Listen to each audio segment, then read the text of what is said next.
Hello दोस्तों, फिनटेक्नो में आप सभी दर्शकों का स्वागत है। आज हम जानेंगे होली और सनातन धर्म, परंपराएं, महत्व और आध्यात्मिक दृष्टिकोण। होली केवल रंगों का त्योहार नहीं, बल्कि सनातन धर्म की समृद्ध परंपराओं और आध्यात्मिकता से जुड़ा एक महत्वपूर्ण पर्व है। यह हिंदू पंचांग के अनुसार फाल्गुन माह की पूर्णिमा को मनाया जाता है।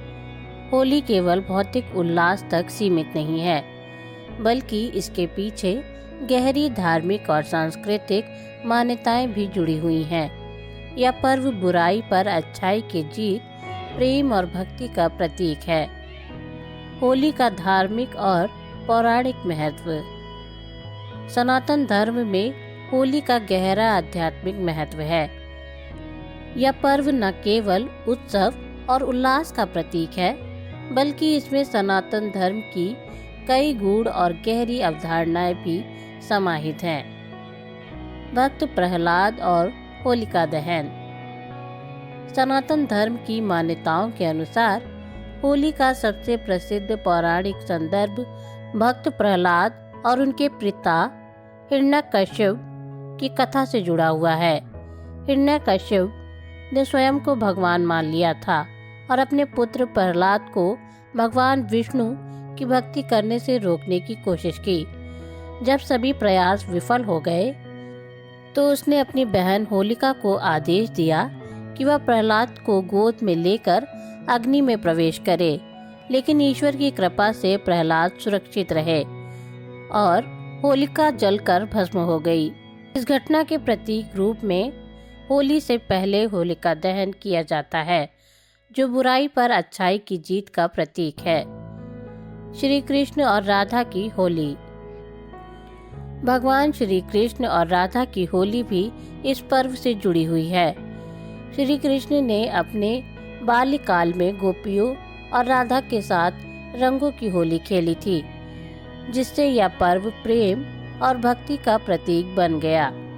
आज भी वृंदावन, मथुरा, बरसाना और नंदगांव में होली का उत्सव बड़े धूमधाम से मनाया जाता है। सनातन धर्म में होली के आध्यात्मिक संदेश। बुराई पर अच्छाई की विजय। होलिका दहन हमें सिखाता है कि अहंकार और अन्याय का अंत निश्चित है।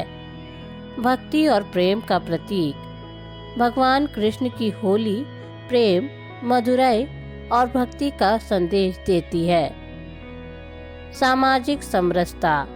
इस दिन सभी जाति, धर्म और वर्ग के लोग एक साथ होली खेलते हैं, जिससे समाज में प्रेम और एकता का संचार होता है।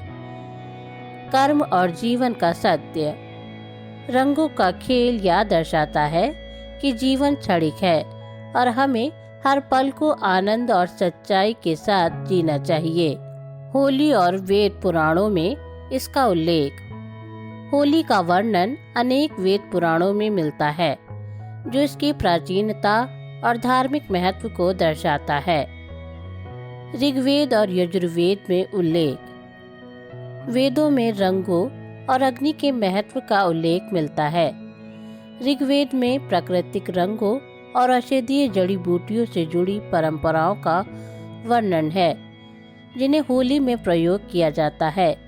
यजुर्वेद में अग्नि पूजा और शुद्धिकरण का वर्णन मिलता है, जो होलिका दहन के महत्व को स्पष्ट करता है।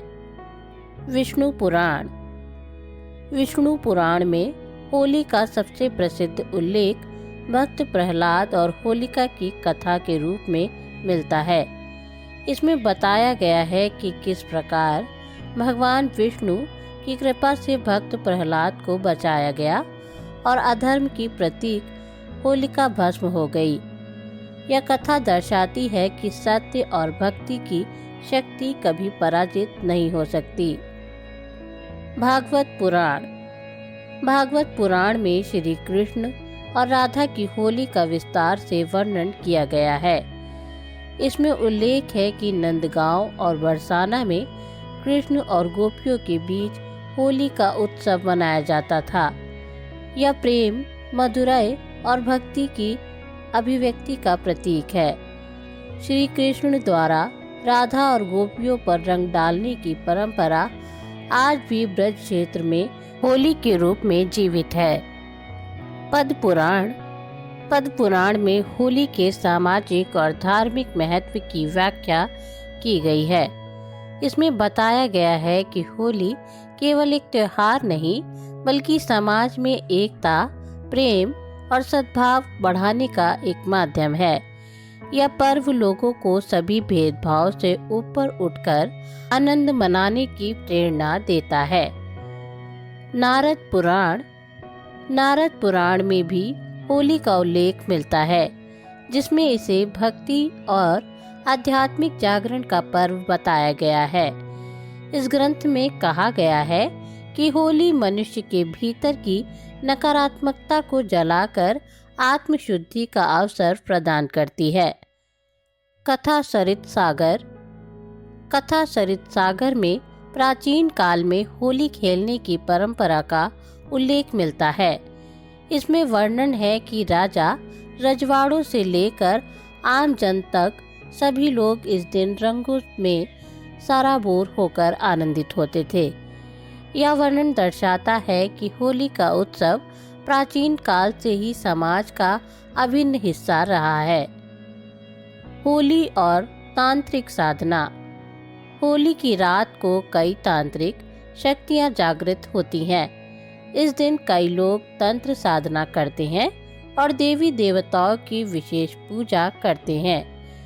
काली सिद्धि, नरमुंड साधना और वशीकरण तंत्र जैसे अनुष्ठान भी इस रात में किए जाते हैं। होली और योग साधना। होली का संबंध योग साधना से भी है। इस दिन कुंडलिनी जागरण के लिए विशेष साधनाएं की जाती हैं। योगी इस दिन ध्यान और प्राणायाम का अभ्यास करते हैं ताकि वे आत्मशुद्धि प्राप्त कर सकें। होली का वैज्ञानिक दृष्टिकोण। मौसम परिवर्तन और स्वास्थ्य। होली के समय मौसम बदलता है, जिससे शरीर की प्रतिरोधक क्षमता प्रभावित होती है। प्राकृतिक रंगों का प्रयोग त्वचा के लिए लाभदायक होता है। अग्नि शुद्धिकरण। होलिका दहन से पर्यावरण में मौजूद बैक्टीरिया नष्ट होते हैं। निष्कर्ष, होली केवल एक त्योहार नहीं बल्कि सनातन धर्म का अभिन्न हिस्सा है। यह भाईचारे, प्रेम और सौहार्द का प्रतीक है। इस दिन लोग पुराने गिले शिकवे भूलकर एक नई शुरुआत करते हैं। रंगों के इस महापर्व को मनाते समय हमें इसकी मूल भावना को बनाए रखना चाहिए और इसे सौहार्दपूर्ण एवं सुरक्षित तरीके से मनाना चाहिए।